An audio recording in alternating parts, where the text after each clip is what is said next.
Kahit wala pang panalo ang Gilas Pilipinas sa FIBA Basketball World Cup, abot kamay pa rin para sa mga Pinoy ang kwalifikasyon sa 2024 Paris Olympics. May ulat si Rafael Bandayren. Bagamat bigo ang Gilas Pilipinas sa kanilang campaign kontra Dominican Republic noong Biyernes, buhay na buhay pa rin ang kanilang pangarap na magkwalipika sa 2024 Paris Olympics. Sa katunayan, nangunguna ang Pilipinas sa standings ng mga Asyanong koponan sa FIBA Basketball World Cup.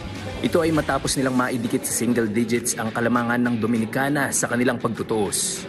Napahanga naman ng Gilas si three-time NBA All-Star Karl Anthony Towns ng Dominicana. Bilib din si Towns kay AJ Edu na nagsilbing kabantayan niya noong naturang laro. I think fantastic player. He's an ultra competitor.